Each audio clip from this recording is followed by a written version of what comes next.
Number 5. Marble Hornets. Jay and Maskey in the woods. Leading up to this scene, we have Jay walking around in the woods looking for Tim, who was in his Maskey state.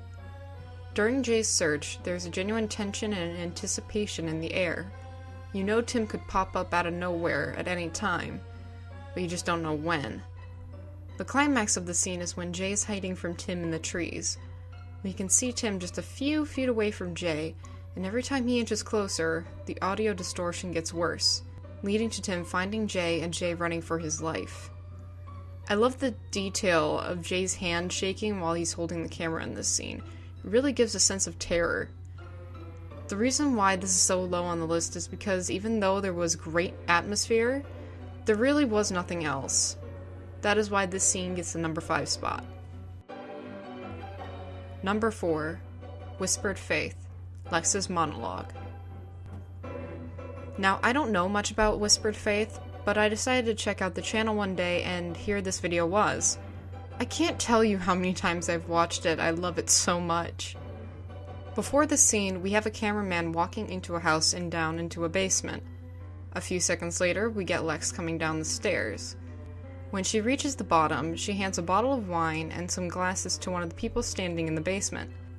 Then she goes into this monologue about manners, principles, and why she's now in charge of this organization. I love this scene because I love villain monologues. Villains in media have the most fun out of anyone in the story, and her charisma and charm makes this scene so enjoyable to watch. Everyman Hybrid. Evan rushes Slender Man. Before the episode where this took place, the EMH guys received a postcard talking about a place of ash and waste. Right before this scene, we have the guys going to this warehouse in Brooklyn hoping to find some answers to who sent them the postcard. Finding nothing but asbestos, they decide to exit the building. Evan opens the door first and stops in his tracks, then rushes out. Once Vinny and Jeff exit, we see that Evan is running at the Slender Man. We see that Evan manages to reach him, but then the screen goes black. A few seconds later, it comes back on and we see Evan has blood coming out of his nose and mouth at a dangerous rate. This scene perfectly encapsulates the guys' personalities and what drives them as people. Evan wants to protect his friends, Vinny wants to keep them all safe, and Jeff just wants to figure it all out. That's why this scene is number 3. Number 2. Tribe 12. Firebrands Reveal.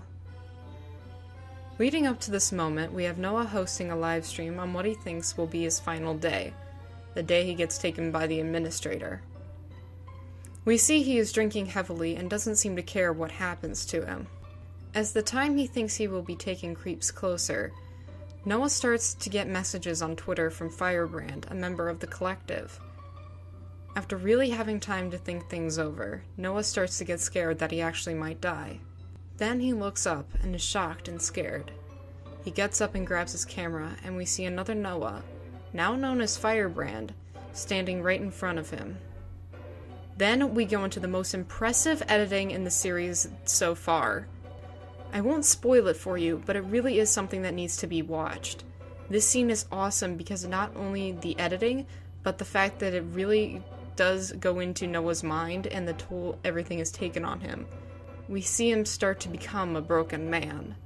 That's why this deserves the number 2 spot. Number 1. Everyman Hybrid. Habit's Monologue. I'm not gonna lie, I love Habit. From the beginning, I knew one of his scenes was going to be in the number 1 spot. He has some great scenes and monologues in this series, and it was really hard to pick which one I liked the most. But I eventually decided on this one because it explains Habit's motivations and his thought process. Habit is at his most brutal in this scene. During this scene, Habit has Jeff in the attic sitting on a plastic kid's chair. He then comes in and starts talking to Jeff about why he has to die now. We hear Habit go over everything Jeff has lost: his parents, his brother, and his pet dog. Spliced between his dialogue, we have shots of him torturing Jeff. The editing and dialogue gives this scene a sense of danger and menace, but also one of sadness and heartbreak, not only at Jeff dying, but at what he's lost. This is why, to me, This scene is the greatest scene from any Slenderverse. The thing we need to remember is that these series are not over yet. They may be drawing to a close, but they are far from over. I can't wait to see what they have in store for us next. Before I go, I just want to tell you guys that I have a Facebook page. You can find it down in the description along with my Twitter. Thank you so much for watching. Let me know what your favorite moment from the Slenderverse is down in the comments. This is Rabbit, signing off.